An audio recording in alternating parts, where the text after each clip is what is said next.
That's like preparing live stream. See what's going on.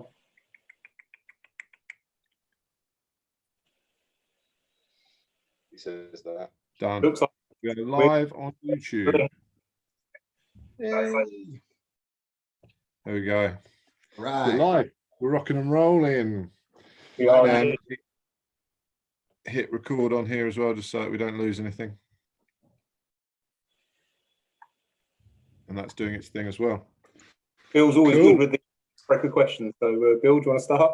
I just told you that I'm exhausted today. I've got no questions, but I don't know. Let's start. So, for those of you that don't know, and you haven't read the link in the video, Allan Manganello, third degree professor under some of the best instructors of Brazilian Jiu Jitsu in the world. So we've got a special treat for everybody tonight. He can do a much better intro than I can. But yeah, privileged to get some time with you tonight, Allan. Thank you. Man, so honored to be here. How are you coping in these strange times? Fantastic. I mean, I think these are great times, to be honest with you. You know, it's all good. Everything's great. Anything changed for you? You're what we would consider a key worker. So I guess you're out and about every day, carrying on almost as normal, right? Right. Yeah, my academy, we had to close our jiu-jitsu academy down. Gracie Jiu Jitsu Louisville closed down March 16th. So we haven't had any classes in the academy since then, unfortunately. But you know, we're still connecting with the students and still doing Zoom classes and things like that, and still interacting with our students there. But as far as my my other job, my other career, I'm an instructor in the police academy. So I teach people how to be a police officer, basically how to, I teach recruits. It's a 6-month academy, basically from start to finish. So we're still going with that right now, but we're limited as to what we can do. So it's been challenging because it's a 27-week course and we're in week 10 right now. And this week was the first week we've been out of the classroom. And it's very difficult to teach someone how to be a police officer through PowerPoint and in a classroom setting. You know, you have to get out there and we're not allowed to do any hands-on stuff. So we're supposed to be doing the defensive tactics portion. The Gracie survival tactics is our curriculum for law enforcement. And we usually do that around week 6. So we're in week 10 right now. We have done no defensive tactics, no handcuffing, no patting people down, nothing. So it's been very challenging. We have to do a lot of scheduling, rearranging, trying to make things happen. But, you know, it's working. Everything's working. And we'll get back to it here in no time. And we'll get everybody the skills they need. So as far as that goes, I'm still working every day. Still doing my normal thing. I work 7:30 in the morning or 6:30, as you say in England, right? Yeah. Till 5 o'clock at night, and then come home and get going on some jiu-jitsu stuff and wake up and do the same thing the next day. It's a bit some similar things there that you just said. I mean, Pete, I don't know when the last time you left the house was, right? You spent, every time I've seen him, he's been in that room. I mean, I'm in my spare room like about 17 hours a week, either with our classes on Zoom or personal training over Zoom, or I don't leave the house much. Looking forward to getting back on the mats. What are you missing the most about classes, Allan? Probably the thing I miss the most is just seeing people and talking to everybody on a regular basis, you know, and the connection with the students, not just mental connection, but the physical connection. You know, we do some Zoom classes and things, and I'm watching everybody do their techniques and practicing, and I want to go in there and adjust their hand or their foot a certain way, and I can't do that, you know, and I miss that. I miss feeling the person's question, if they have a question on how to escape the mount or something, you know, hey, well, here, go ahead and get mounted on me. Let me feel what you're talking about. And I can, you know, I teach so much by feel as well as just visual instruction and verbal instruction that I miss that part of it. We're doing a lot, you know, videos and like you say, over the screens, but you know, I wonder whether or not that feel will be eroded, you know, whether that natural reaction to being able to respond to what people are doing, whether that will just vanish over time. Because it's been 4 weeks now. It's just, there's an element that we don't get to use right now, but that'll come right back in. It's like riding a bike. You know, once you learn how to ride a bike, you stay off it for a long time. You're not as comfortable once you get back on it, but it takes no time. You're right back on it again. Everybody's gonna be fine. It's gonna be great. Pete's gonna say something. When you said riding a bike, we've told you the Robin learning to ride a bike story. Have you heard that? Hear this. Oh, here we go. Inspiring minds. Go on. Oh, you got to tell the story. You got to tell it now. You got to tell it now. It took me ages to learn how to ride a bike because I used to have to do an even number of left and right pedals. So if I didn't do an even number of pedals, I kind of prefer to try and get the last pedal in rather than not fall off. Rather than break and stop. Yeah. And I preferably like to do fours. I don't really like to do as much as fours. Just had to keep going around the block time and time again until it landed on the right one by his door. I love it. So as long as it's easier, as long as remembering jiu-jitsu is easier than learning to ride a bike, we'll be fine. We'll be back on the mat soon. No fear. So you said with the police academy and the training that you're doing, there's no hands-on at all there either. So it's no touch. Right. Everybody has to stay 6 feet apart. We've had to split the class in half so we can teach half at a time. And it's been very challenging. These are very challenging times. But you know what? I mean, that's the thing is we like a challenge. I like problem solving. So if you give me a problem, I want to try to solve it and see what we can come up with. Find another way to train. It's not ideal. I mean, obviously, if we can do it the way we'd rather do it, that's the most efficient and best way. But if we can't do that, instead of closing down, we're actually the only police academy in our state, in the state of Kentucky, that's not closed down. We're the only police academy that's still running. Everybody else is just paused, and they're not teaching right now. So since we're able to, we're doing everything we can to keep the academy running, and let's see what else we can do. How creative can we get to still get the information out in a manner where they're gonna remember it, retain it, and actually be useful, yet still maintain the social distancing guidelines. So it's a little challenging, but we're making it happen. Saw the videos on social media of you giving out the belts on the doorsteps just recently. Was that first time you've ever done that outside of the academy? First time ever. That's right. We decided, we had some people that tested right before the quarantine happened. And, we were hoping, obviously, it was only going to be a week or two initially. Obviously, that didn't happen that way. And I was like, these people can't wait forever for the results of their test. We have to be able to promote these people. Number one, because they want to know, but two, it gives them access to new material once you pass.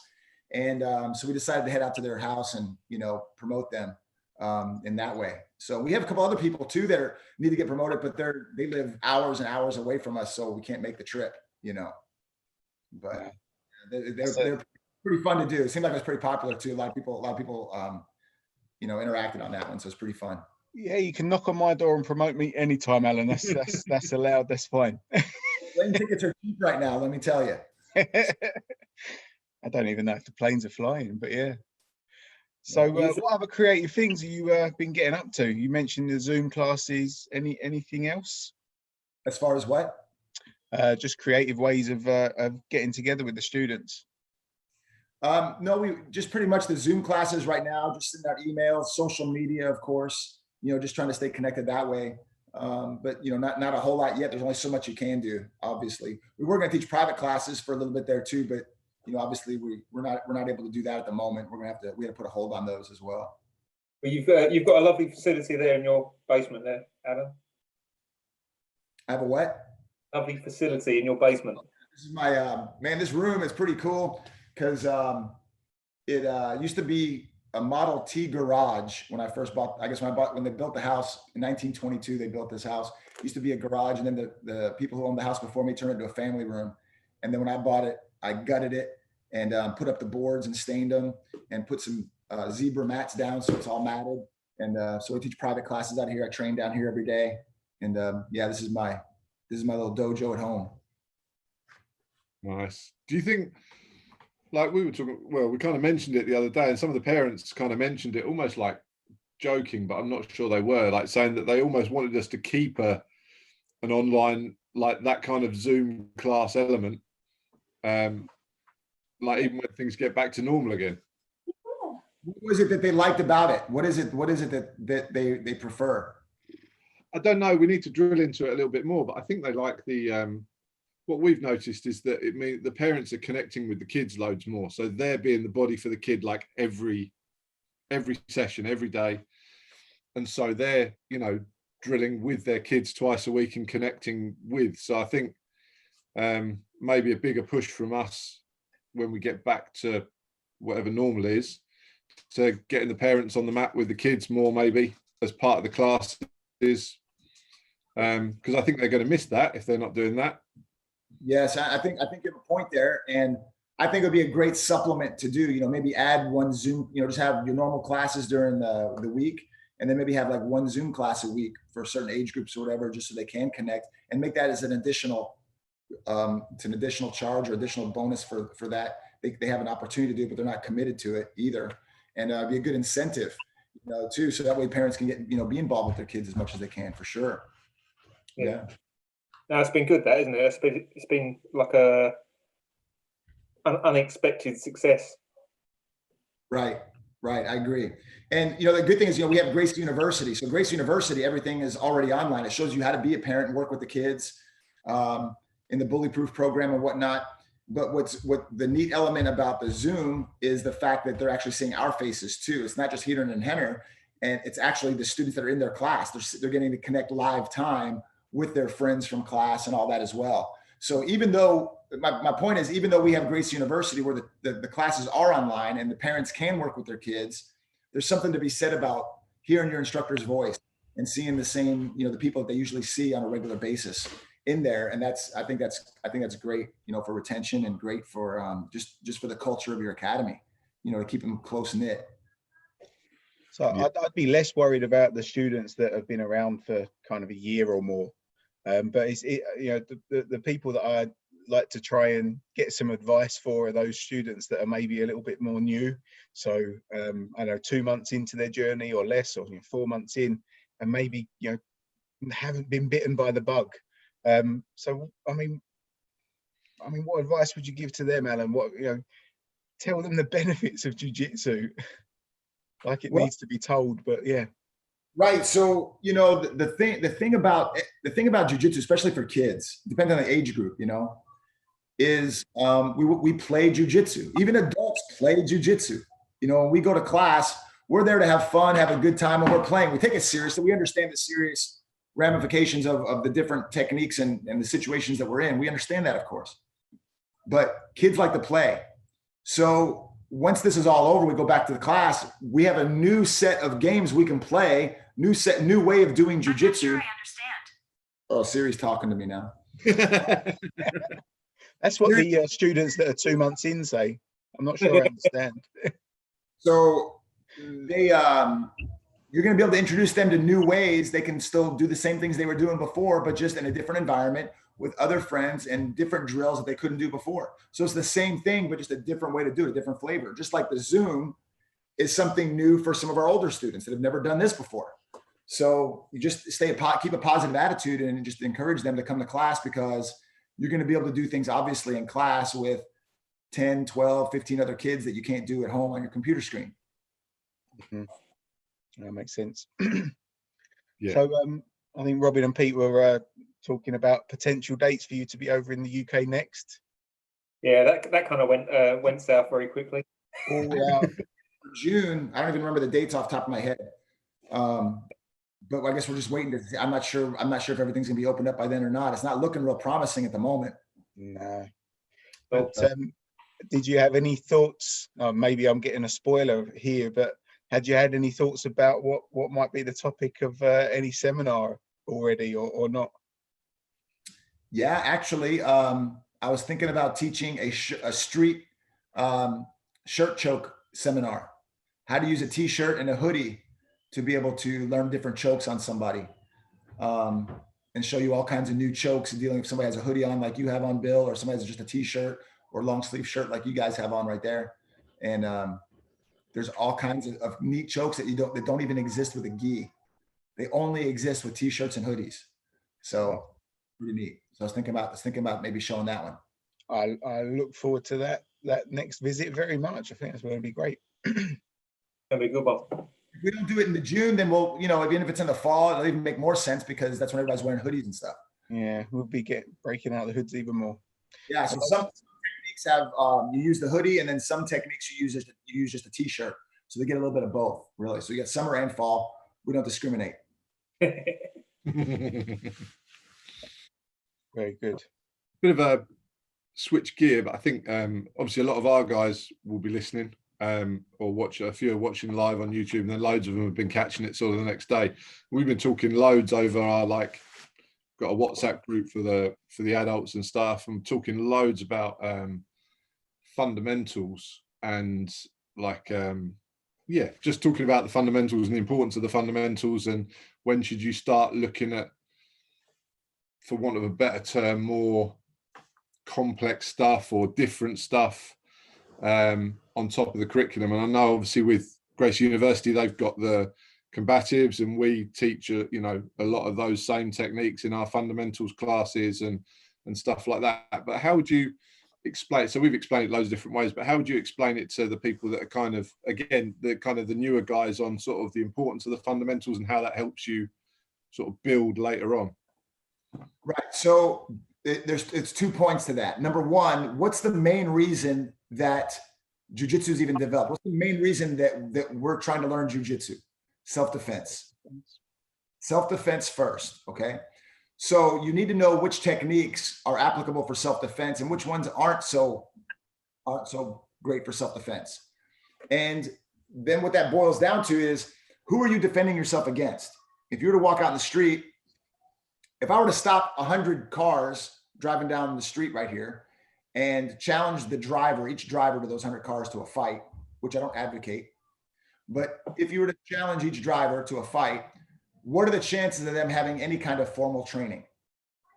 Very little. So most people that we have to defend ourselves against are just somebody that has no training. They're just the untrained person.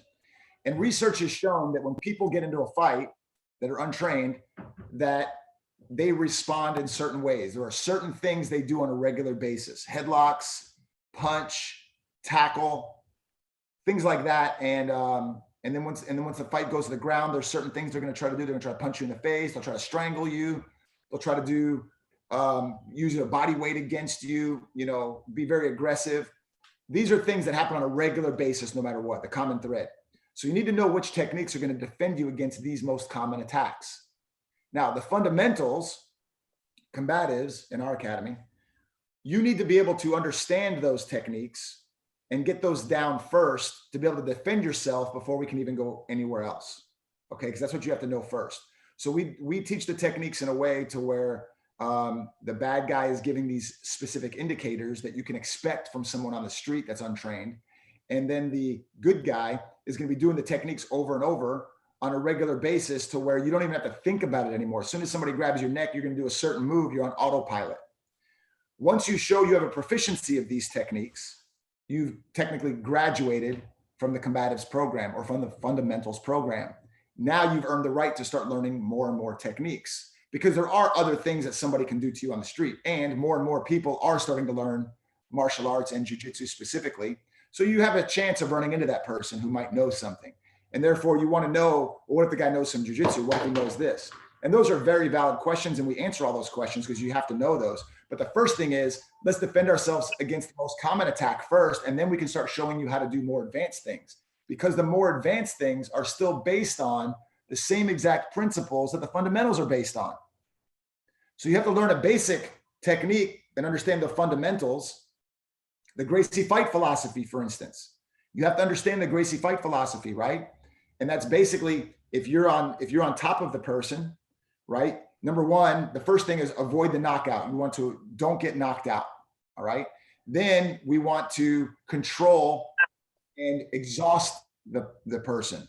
After we control and exhaust the person, then we can look for a submission or go to a transition to a better position. If you're on the bottom of the fight, the first thing is we want to avoid the knockout, control and exhaust, and then transition to a better position or look for that submission. Okay. And we need to understand these principles first and really have those ingrained in our head. Now, when we start learning more advanced techniques, it makes more sense. You'll make the right decision to do those more advanced techniques. Cool. So I think we've just been sort of knocking it backwards and forwards for a week or so with, and it's good for them to get kind of you as our instructor to get that kind of, your way of putting it's probably a bit clearer than the way we've been going through it on text as well. It's a bit easier. Because here's the thing. Here's the thing that's really common. Like I taught a class one time before, and I said, "Are there any questions?" And I had he's a teenager. He's in class, raised his hands. He goes, "Yeah, I want to learn how to do the flying armbar." And I'm like, "Man, this guy wants to learn the flying armbar. Is there a flying armbar?" Yeah, it's a cool move. But first of all, do you even know the armbar? Because you can't do a flying armbar until you know how to do the armbar. And he's like, "Well, I've seen it." Okay, well, number one, you have to know it. And even if you know the armbar, do you know when to use an armbar and when you shouldn't know it, or when you shouldn't do it? I mean, you know, most people, probably the most common mistake I see in jiu-jitsu from white belt to black belt is people look for the submission right away. They're looking for the tap out. They want to tap somebody out. That's their goal. When really their goal should be not to get caught or not to get knocked out. The second goal is, let me wear this person down for a while. Let me exhaust them. Let me frustrate them. Now the arm lock comes without even looking for it. It's just handed to you. Now we can talk about an arm bar. You see, showing you an arm bar, much less a flying arm bar, doesn't really mean anything if you don't know how and when to use it. I can give you a hammer or a screwdriver, and that's a cool tool to show off to all your friends. But if you have no idea how to use it or when to use it or when not to use it, it doesn't really matter if you have a hammer or a screwdriver in your toolbox. So it's all about understanding how the tools work, when to use them, when not to use them. And then we can start talking about pulling out the power saw and all these other cool tools that look and sound cool. You know, but let's figure out how all these things work first to make it more successful, because the whole goal is to last in jiu-jitsu forever. We don't want to be in jiu-jitsu for just 5 or 6 years. Like most academies, that's the life expectancy for a lot of jiu-jitsu guys is 5 or 6 years, because these gyms are tough and they just want to spar and tap people out. And after a while, you don't tap people out as easily as you used to. These guys are coming in, are younger, stronger, they're watching more videos, and they're more and more difficult to catch. So if your goal is to tap people out, you're not going to last in jiu-jitsu very long, comparatively speaking, to the person who understands the Gracie fight philosophy and survive, protect, understand leverage, explore, and experiment. Now you're going to be in jiu-jitsu till you're 80, 90, 92 years old, like Grandmaster Elio Gracie, you know, and that's our goal. We want to last forever in jiu-jitsu, not just a few years until it's not cool anymore. So which of those elements of the fight cycle interests you the most, Alan? Is it the escape? Is it the defend? Is it the control? Submit? It's kind of like asking me, what's my favorite jiu-jitsu technique? And you guys know my favorite jiu-jitsu technique, right? What not? Yeah. What is it? Whichever one's right at the right time. My favorite submission is the one they give me. My favorite escape is the one that's presented to me, right? My favorite defense is the one that works against the way they're attacking me. So ask the question a different way then, Alan. So if somebody came to you and said, you know, I'd love to try and understand jiu-jitsu, you know, can you show me a move that kind of typifies jiu-jitsu the best? I mean, what would be your go-to to try and give somebody a grasp of jiu-jitsu? Would be the defense. Defend. First, I can't let you knock me out. I can't let you attack me. Okay, that's my first thing is defend. Being able, imagine being able to walk down the street with a bubble around you, a force field, if you will, where nobody could hurt you. That's the most important element of jiu-jitsu versus walking down the street with unlimited ammunition and I can just take out bad guys whenever I wanted to. I would rather just them not be able to hurt me as opposed to me having to mow down everybody else. You understand? So nice analogy. Yeah, really good. I can let somebody mount on me. My goal is to let anybody in the world mount me and you can't do anything with it. My goal is to put me in your guard and you can't do anything with it. You can't sweep me, can't submit me, can't do anything. That's quite fair. Get on my back, choke me, and you can't do it. You know, stand up and try to punch or kick me and you can't knock me out. That's the main skill to have. Now we're going to spend the rest of our life trying to get there. Okay. But I think that to understand distance management and understand where you're safe, how to be too far away where people can't punch or kick you, and how to be too close where people can't punch or kick you is probably the most valuable thing you're going to learn. Valuable thing you can learn from jiu-jitsu is just distance management and how to be patient. You know, don't try to rush anything. Like I said before, probably the biggest mistake is people, you know, white belt through black belts is they want to try to submit people. I was the same way when I was a white belt. After I saw Royce do his thing in the UFC in UFC 1, I would take my Kempo students and try to grapple them, and I would tap them out, of course, because I knew no jiu-jitsu. I was the first one here to even do jiu-jitsu, so I was tapping them out. But I would get mad if it took me longer than I thought it should. If it took me 45 seconds to tap somebody, I'd be like, man, I should be able to do that in 30. They don't know as much as I do. I should be able to tap that person out a lot quicker. So I was totally backwards in my way of thinking when I first started doing jiu-jitsu. Now, I take pride in the fact that it takes me longer to submit people now than it ever did before. And that's because I'm way more patient. I don't even look for the submission. I let them wear themselves out, and I'm in no rush. I'm in no rush. So I think the defense mechanism, the defense strategy and mindset that Grandmaster Helio Gracie instilled in his children, which of course they instilled it in me, is to totally be able to defend yourself and be like, you know, I'm impervious to be able to any strikes or attacks or anything. And that's kind of the mentality you want to try to have with that. When do you think that, like, at what point do you think that mentality changed for you? What kind of changed that for you and switched that on? I think it was probably, man, I would say it was probably around purple or brown belt when I finally understood that concept, or I realized that I wasn't really doing that, because my mind was on the shiny object, all the cool submissions. And that was the cool thing, when really I learned later on that being able to defend yourself and the ultimate submission is just to get somebody to give up, not even to catch them in an arm lock or a choke, just to have somebody say, I'm done. Because really what it boils down to is, once you understand what jiu-jitsu is and what is it really, you know, if you were to walk in the grocery store and some lady sees your shirt and she sees jiu-jitsu on it, like, oh, jiu-jitsu, what is that? Is that like karate? Like, what makes jiu-jitsu different than other styles of martial arts? How do you describe that? And the best way, because I've been in that situation many times where people have asked me, and I've had to come up with an explanation of how do you explain jiu-jitsu to somebody who has no martial arts experience. And the best way I found to explain it is to say it's a style of martial arts where instead of punching or kicking the person, I use weight distribution and positioning to change the person's mind about wanting to fight me. I completely change their minds, like the Jedi mind trick, right? You don't want to fight me anymore. And they're like, okay, I don't want to fight you anymore. And then you just don't fight. You don't want to fight me. Where striking arts, you can punch somebody in the face 50 times, right? Break his nose, knock his teeth out, bust his lip, his eyeballs hanging out, whatever. And you didn't necessarily change their mind about wanting to fight you. In fact, they might want to fight you more.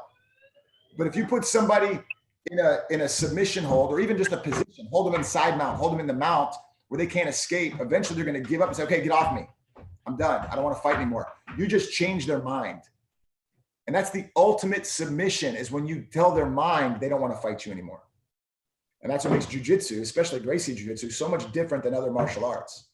You know, I had a guy one time, he was he was a world champion. He was just got his black belt. I was black belt at the time. And he came in, he wanted to train with me. So we rolled, we trained, we went hard. And he was coming at me, trying to attack everything, go. And this Kai, just coming in. Firefighter Kai coming in right here. So he came in and he wanted to train. So we rolled, went, and he couldn't catch me. And then finally he's like, okay, man, I'm done. I'm gassed out. I'm done. I'm like, are you tapping? He goes, no, I'm not tapping. I'm just saying I'm gassed out. You know, I got nothing left for you. I'm gonna go ahead and take a break. I'm like, no, it doesn't work like that. I didn't let him go. I was like, no, either you tap or you don't. You see, he's like, okay, I'm done. I got to take a break. That's a submission. Yeah. Ultimately, because mentally he was finished. Do you understand? Where we have the mentality of, you can chop my head off and it's not going to kill me. I'm not going to stop. I'm going to keep going no matter what. I should never push myself to the point where I'm completely gassed out. That is a lack of efficiency, right? Because here's how the fight works. Here's you. Here's the bad guy, right? He's bigger, stronger, heavier, more athletic, better looking, everything. This is your energy levels. If you guys both go crazy in a fight, trying to beat each other, the smaller person runs out of energy first. The big guy capitalizes. That's just physics. But the secret of jiu-jitsu is that we force the bad guy to use energy at a faster rate while we chill out. Control, control. They burn, we control. They burn. And when they run out of energy, we capitalize. We use an arm lock, a choke, or more importantly, maybe just escape and get out of there.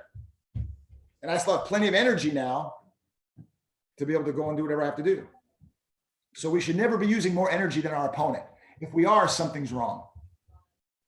And, you know, that's what makes Gracie Jiu Jitsu so different than even other styles of Jiu Jitsu, just because they don't have that, especially if you do sport Jiu Jitsu. I love sport Jiu Jitsu. I think it's fun. I used to compete all the time. I've competed in the Pan Ams. I've competed in world championships. I've competed in little tournaments, no holds barred, did all that stuff. And it's fun. But sport Jiu Jitsu is completely different than what Helio Gracie developed. Because in sport Jiu Jitsu, there's weight classes. There's no weight class on the street. There's time limits. There's no time limits on the street. There's referees. There's no referees on the street. In the tournament, it's go, go, go, go. You have to escape now. Go, go, go, go. On the street with Gracie Jiu Jitsu, it's wait, wait, wait, wait, wait, relax, calm down, conserve, wait, and look for your opportunity.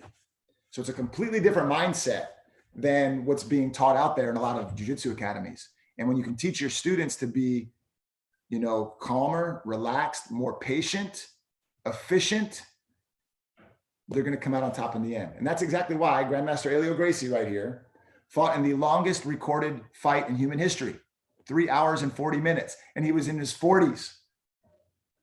He wasn't sprinting for 3 hours and 40 minutes. I'm telling you, he knew how to conserve his energy.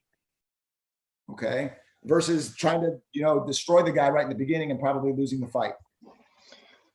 So you mentioned the concepts there, Allan, and we've been fortunate enough to talk to people like Alex Ueda and Keith Owen recently, and they both shared kind of a different concepts that they kind of, you know, try to deploy when they're rolling, when they're sparring. Keith gave a good example of the bad weightlifting. So when you take arms in different directions to normal. Alex spoke about connection.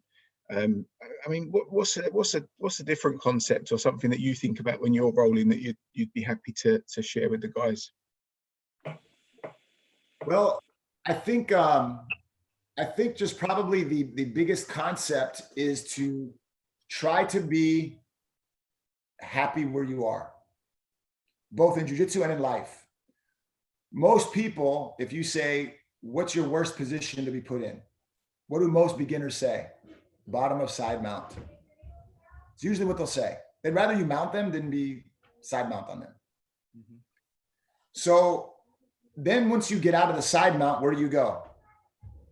It's usually what? Maybe put them in the guard. And now what? What do you do when you have somebody in your guard? I try to sweep them. Okay, or submit them, right? Okay, well, what if you sweep them? I get to the mount. Now what? I'm gonna try to submit them or take his back. So they're never happy where they are.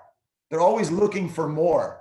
The grass is always greener on the other side, no matter what. It's how it is in life, right? We're never happy where we are. No matter how much money you make, you want to make more, right? No matter what house you live in, you want a bigger house. You have this car, you want another car. It's like you're never happy with what you have.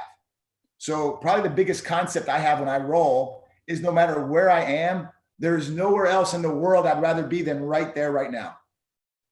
If you're on my back, great. I don't want to be anywhere else. This is exactly where I want to be, right? I want to be comfortable there. I want my opponent to feel like I want to be here. Because if they think I want to be here, guess what they do? They go somewhere else. You see? And then if they pass my guard and they're side mount on me, that's exactly where I want to be. I love being on the bottom of side mount. It used to be my worst position. I hated it. And Rickson taught me, if you can learn how to be comfortable in hell, problems don't exist. There are no more problems. Now lay on your back and let me get side mount on you. That's what he told me, right? So he laid me down, tortured me. That's all there was to it. So, but once I learned how to be comfortable on the bottom of the side mount, even with a person who's 100 pounds heavier than me, there's never a position that I don't want to be in. It's not like, oh, I don't want to be here. Oh, I can't let him pass my guard and get side mount. Oh, I can't let him get on my back. Anywhere. I don't care. I love it. I love, not only don't I mind wherever I am, I want to be there. That's probably the biggest concept I have when I roll. is no matter where I am, that's where Allan wants to be. And when they move, Allan, are you always looking at the moment that they're looking to change position? Are you always looking to capitalize at that point in time? Or do you just let them move to the next position and be comfortable there? You know, what are you always looking for the escape as soon as the opportunity presents? No, not at all. It really depends on who I'm training with. What's the reason that we're doing what we're doing? Like, is this a real street fight, or are we just rolling? Are we just training in the gym? You know, is it a higher rank than me, lower rank than me, whatever? Even that doesn't matter sometimes, but sometimes I'll use it that's my opportunity to work an escape. Other times I wonder where he's going to go from here. And sometimes they'll surprise you. It's like, oh, I thought he was going to go there, but he went here instead. I'm glad I know that now. If I tried to escape, I wouldn't have even known that. You see? So sometimes I let them go from one thing to another. Other times I'll try to transition to something else because it might not work. Maybe it works, maybe it doesn't. If it doesn't, what am I going to do? I want to know how I'm going to respond. If you go from side mount to knee on belly, maybe I try to escape your side mount in the middle of the transition to knee on belly. Well, if it works, great. I kind of know that in my head that was an interesting moment right then. If it doesn't work, does it mean that it wasn't successful? No, because now I'm going to see how I respond to this knee on belly position I'm in. And let's see where that goes. So I don't always use the transition as a go time. Yep. I use it as a let's see where this goes time. And let's see where this goes might mean me escaping. It might mean he gets a free move. I pass my turn. He gets to go to the next move. You know, whatever. I do a little bit of both. And that's what the whole concept that Hedron teaches, which is to keep it playful. It doesn't mean we just play around and goof around and not take it seriously. No, you can take it seriously and train, but you are not afraid of any position that happens, and you'll actually allow things to happen and it be okay. You accept the fact that people are going to pass your guard, be on your back, put chokes on you. I want to see how far into an arm lock I can get before I really have to escape, which means, guess what? My students tap me out all the time because I'm constantly challenging myself to see how far into this choke lock can I go and really escape. I think I can go a little further. Oh, nope. When that guy does that choke, that's the limit right there. I can't let him get that far if I really don't want to get choked because he's going to get me at that point. Does that make sense? And I know so much more about myself because of this, as opposed to having to defend everything forever all the time and give nothing and take everything. It's a dangerous mentality to have. When do you think, again, because it's something that seems to have just naturally cropped up a lot, when do you think the point, think of concepts where you moved from thinking of just moves to then thinking about concepts as much, or do you still think, how does it sort of balance out for you? So a lot of the other guys have been talking about saying how like now they think much more in concepts and probably a bit more innovative than just thinking moves, which obviously we all do when we first start. Well, I don't think there's really a definitive time where that happens. It's kind of like growing, it's just so gradual over a period of time that you're learning technique, but you're learning philosophy, you're learning concepts, and they're constantly being ingrained if your instructor has those, and that's what they're teaching you. So, and there's times where I spend more time on others. I'll spend more time on maybe the technique area. I really want to get reps on these arm locks and these chokes. And I'm just thinking about more of the mechanics of the techniques. Then other times I'm thinking more of, concepts that I'm trying to do. And then other times it's more of the philosophy. So I make the correct decisions at the right times. And I kind of, you kind of travel through all three of those areas, the mechanics, the philosophies, the strategies and whatnot, and the concepts. And I just kind of explore all of them constantly. I don't think there's ever a time where it stops on any of them, so I don't know if there's really a time that, well, when did you really realize that this, I'm ingraining it in my students from day one. Your first day in my academy, I'm already teaching you about not using too much energy. You should use more energy than the bad guy. I know black belts that have never heard that before. Right? So my students are getting that from day one. So we're already instilling that type of behavior, that type of mentality, that type of understanding, because being a good black belt is not being able to do any move you want on any person you want at any time you want, which is what I used to think it was. I used to think being a good black belt means I can throw a triangle on you, I can put an arm lock on you, I can sweep you, I can escape your mount at will, whenever I want. It doesn't matter what you want to do to me. When I found out down the road that that's incorrect. What makes a good black belt is knowing when to do a certain escape when to do a certain arm lock, when not to do certain things, making wise decisions at the appropriate times. And that's when you have a really good understanding of what jiu-jitsu is all about. So I try to instill that to my students right from the beginning. So it's just part of their growth process. There's never a time where it's, okay, now we're going to make sure you understand this piece. You know, it's just part of, it is jiu-jitsu. That's what Gracie Jiu Jitsu is. It's everything. It's in every part of my life. It's really good. I always remember, some of the things you said tonight, I must have heard you say before when we've been talking, when you've been in the UK, because I always feel like you give me the permission to do the type of jiu-jitsu that I like to do, which is to not go after the submissions, which is to just kind of, tough it out and see what it's like in there in the different positions. Because when I'm training with these two guys, I'm often on the receiving end. So yeah. And that's important, to do that. Ideally, but there's also times where I'll take my guys and be like, okay, today's my day. I'm coming after you, and that's my day where I'm looking for every submission I can find. And it's not just to get the submission, but it's to see why certain submissions don't work, because I'm trying to hunt them down. I know if I'm going to try to force an arm lock, there may be times where I'm like, man, I'm not getting that arm lock, and it's because I'm forcing it. That's good to know.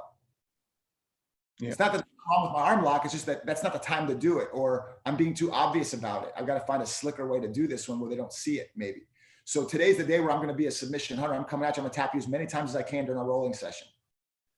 Now, that might mean one time, it might mean 20 times, but I'm going to learn about my submissions by doing it. So there's a time and place for that.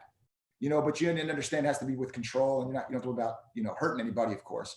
But you also have to be able to understand that not everything's going to work the way you want it to work either. I may say, I'm going to tap Peter out 8 times right now in the next rolling session. I only catch him 2. Well, did I fail? No, I just learned, because that means Peter's defense is getting that much better. And that's amazing. That's great. Now I got to beat that defense, so there's times where you still want to do that. You still want to try to turn it on a little bit. Yeah, I mean, it's fascinating whenever I get to see you rolling with people, because it just always looks like you're playing with them. Just always seems like there is a way out, and it's inspiring to see, because obviously you realize that there's so many levels to this game that it just keeps you hooked, keeps you interested.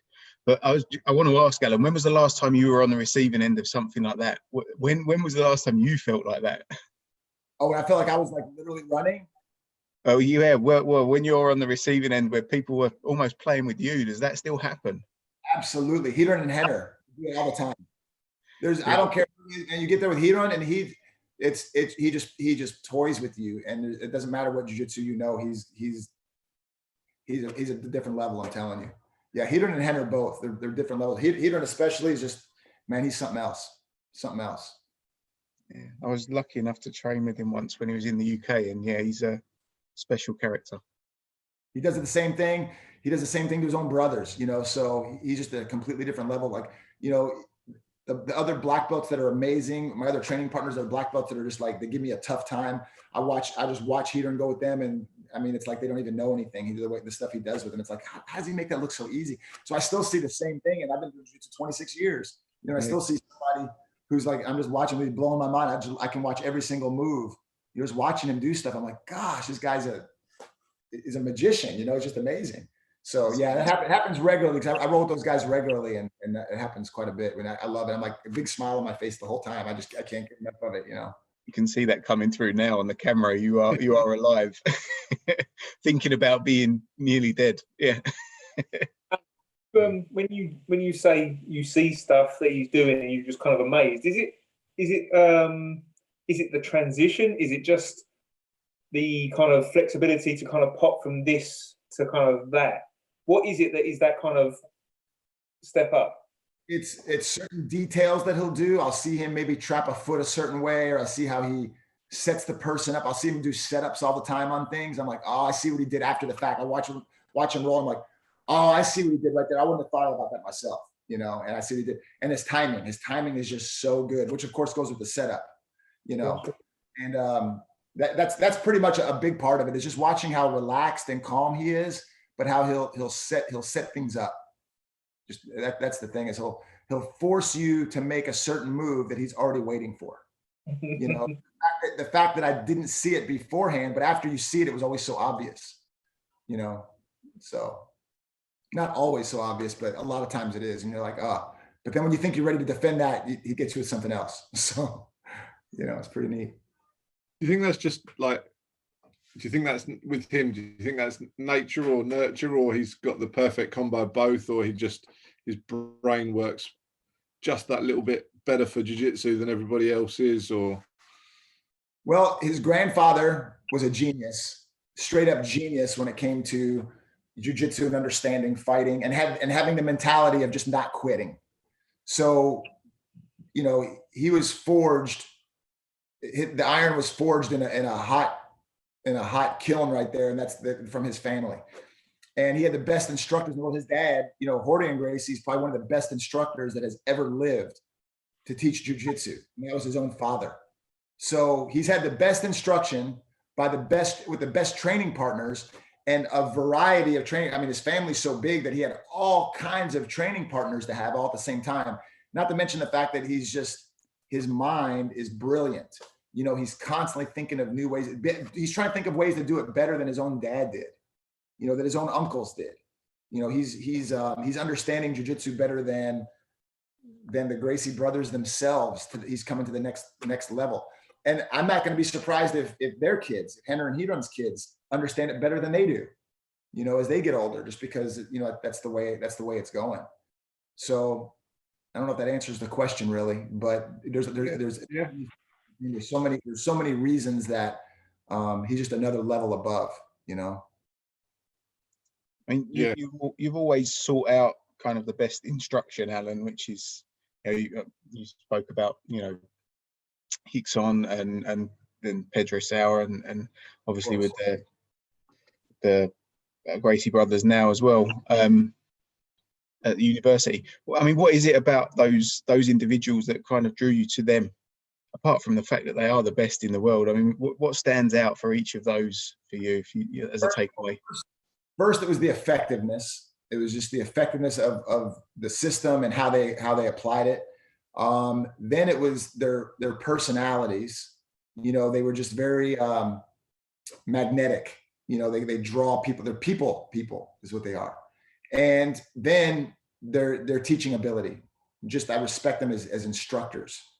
You know, so the practicality that they do, the effectiveness of jiu-jitsu, their personalities of who they are. They're very, very confident. You know, very confident what they do. Which is very attractive for a student to be able to understand the confidence of their instructor to be able to teach them, but then also the, you know, their instruction capabilities, just the way they are as instructors, and just how genuine they are, just very, very genuine. You know, there's no hidden motives, and it's kind of funny because, you know, a lot of people, they want to try to knock on the Gracie brothers, thinking that, oh, they're just out business guys, this, that, and the other, and you know, they're just in it for the money or whatever. You hear all this stuff all the time, but these are people that have never trained with them probably at all, much less on a regular basis. And if you get to know these guys, I mean, they're so genuine because they're not selling snake oil. What they're selling is it's a very real product, you know. And when you believe in something so well, when you have so much passion for something, why don't you want the world to know about it? Why wouldn't you want to sell your product if you just believed in it that much, you know? And that's the whole thing, is their conviction and their track record just shows, you know, how effective it is. That's the thing that really attracted me to them. Like you said, I've always researched I'm always want the best instructors in the world that I can find. And I'm willing to go all the way out there, you know, and that's what I was doing. I was traveling every 3 months. I had no money. I would close out my bank account, take all the money in my bank account, buy a plane ticket, go out and train for a week with the Gracies, then come back home for 3 or 4 months, practice on my Kempo students, save up more money, and then go back and do it again. I did that for years. And I had no money at all, but I was getting instruction from the best teachers, from the best product in the world. So it's worth it. It's inspiring. It's great for people to hear. You know, Keith mentioned the similar story, having to travel to train with Master Sauer. You know, you talk about the sacrifices that you've made. We need to remind students that can't get from 10 minutes down the road to class, I think, to you know, just to keep turning up. I don't realize what a good resource they've got. It's not a sacrifice. There's no sacrifices. It's investment. Yeah. It's an investment. And there's a big difference because I didn't suffer anything to get what I got in my mind. You see what I'm saying? I may not have had money, but I wasn't sad about it. I didn't complain about it. I didn't think about it. You know, time away from my friends or whatever. I went, even time away from my family. I knew it was going to be able to benefit my family. So there was no sacrifice in my mind. So that's what's kind of funny when people say, oh, I'd love to come train at your gym, Allan. I'd love to be there, but it's 20 minutes away. And I'm like, man, that's got to be rough. I know. I had to fly all the way to Los Angeles, California to learn. So I can just imagine what it'd be like to drive 20 or 30 minutes to my academy. I feel bad for it. Let me know when you have more time, you know? But you know, it's a matter of priority. It's a matter of if you want something bad enough, you'll do it. And I wanted it bad enough and I still do. And that's why I do it. Can you instill that in people? Can I? Well, have you been able to, or is it just, you know, obviously not everybody makes it to the upper ranks, you know? Well, people are going to do what they want to do. That's just the bottom line is to it. All I can do is share my passion. I can share my conviction with it. And obviously look at you guys, you're hooked, you're in it for life. There's no doubt in my mind, you guys are gonna be in this the rest of your life. So yes, I can, and I'm doing it, but it's not really me. It's jujitsu. People are feeling jujitsu, you know, and when they see that and they get hooked on that, I mean, it is what it is. All I can do is share my conviction and share my passion with it, but people are going to do what they want to do. I guess it's that kind of idea of just leading by example, isn't it? If they see your passion, then that's kind of that kind of brings them along somewhat. Right. I agree. You know, practice what you preach and lead by example. You know, get out there and that's what's great was we know about jiu-jitsu is you can't hide behind your belt or your gi like a lot of martial arts can. A lot of martial arts, you can put on that red satin gi and that black belt and just stand there with your arms crossed and stare at somebody and intimidate them. And they can only wonder about what you can do and hide behind that rank.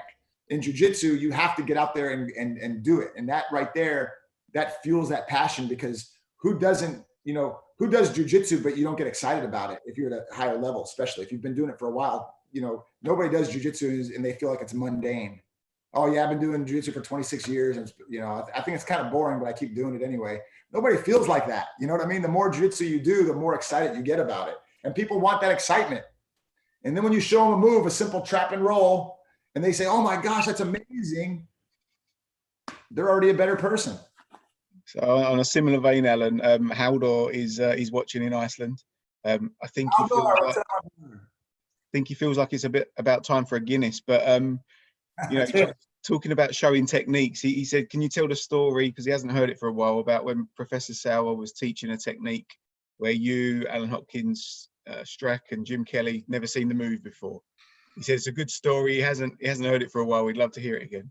It's actually happened several times. He just happened to witness that one. But yeah, so Jim Kelly and Matt Strack and Alan Hopkins, those are three of my best friends, my training partners, you know, and of course, you know, all up underneath Pedro Sauer, Master Pedro Sauer, of course, and spent many years, all of us spent many years, those guys even more than me for that matter, because they actually lived out in Utah with Master Pedro Sauer, training at his academy. So they even had more hours than I did, of course, with Master Pedro Sauer. But anyway, between all of us had many hours training with him, many private classes, seminars, group classes, you name it. And we were at a seminar where he came in and and somebody asked a question, he showed a technique. And it was probably the most amazing technique. To be honest, I don't even remember what it was specifically. I don't even remember what it was. It was some way to escape the mount or something that was a little different than anything we've seen. But we looked at it and we're like, I've never seen that before. And they go, I never have either. And Alan Hopkins just like even slammed his belt down for a second. I was like, this is ridiculous. How did I live with this guy for 20 years? I've never even seen this move before. You know, and it was almost, obviously not by anger or anything like that. It was almost out of admiration. And it was like just blew our minds that we're sitting here, all of us, all these times we spent, and somebody that was like a white belt or blue belt asked the question. Master Pedro Sauer comes up with his answer, demonstrates it, and we all looked at each other like, that was the most amazing thing I've ever seen in my life. And none of us had ever seen the move before. So he's always coming up with different techniques. Every time I train with Master Pedro Sauer, I see something that I've never seen before. I don't know if he makes it up on the spot right then and there. I don't know if he just had it hidden away, or if it just wasn't the time to come out, or maybe just it works right now on this person. But I can definitely use that move myself. But it's happened many times, and it's I can remember that one time though he was talking about, just because all of us were there at the same time, and we were just like, "Have you ever seen that?" "No, I've never seen it." "How about you? You see?" "No, I haven't either." How is this even possible? How can none of us, all black belts, how can we've never seen this move before? You know, so it's pretty funny. I'm sure Haldor's happy he's got to hear that one again. So like you say, it's happened many times. We talked about it again the other day, that I think the same thing happened in 2012 in Rob and I's first seminar with you and Alan Hopkins and Master Sauer, and he did exactly the same thing with a triangle escape, I think. And I remember you guys looking at each other and just going, what?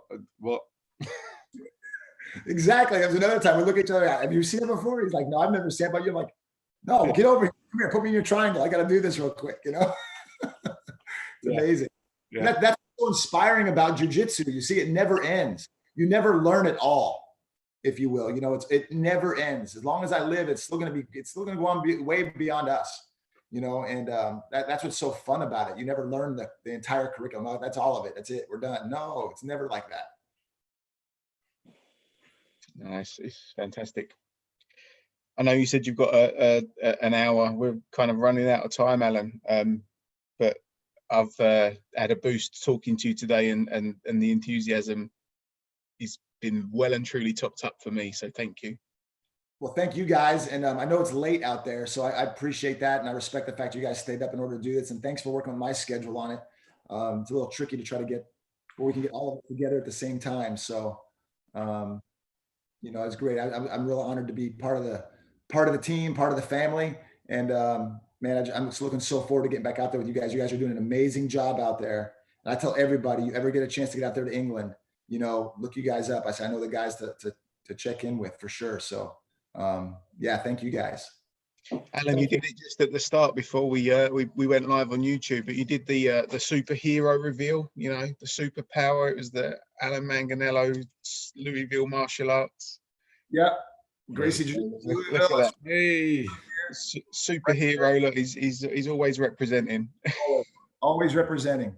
It's underneath my work shirt right here. So I came straight from work, so I still have my still got my gun on, my badge, everything. I haven't changed from my work clothes yet, so got to come out here and get this interview done here. So came out, you know, it was good. It's awesome. Great to hear from you. Thank you so much. yeah, it's good to see you, and hopefully it won't be too long before this is all over and we can get back on the mats. Tell you what, people appreciate the seminars even that much more once we get going. This isn't a bad time. People think it's a really bad time right now. I know people are losing jobs and all that kind of stuff, and that part's terrible. And I understand that people, of course, are losing their lives because of this virus, you know. But if anything, it's kind of like, you know, when you ever go somewhere and you don't have cell phone service for the weekend, and it drives you crazy because you don't have your phone. But then within the first hour or two, you kind of appreciate the fact you don't have your phone and you enjoy everything else that's around you, you know. And we're doing that right now with this. You know, there's so many things we can't do that we took for granted before, you know, and now we're being forced to do things, slow things down, spend time with the family. You know, it forces you to stay home and just appreciate more things. And then when it's time to get out and go again, it makes you appreciate how easy it is, you know, how great it would be just to go to a movie, you know, or, you know, just go hang out at the park with your friends and, you know, go do things, get on the mats, of course, with our students and get out there, you know, all that's going to be, you're going to appreciate it so much more when it's all over with. So, I mean, don't think this is negative times at all. This is all great. This is beautiful.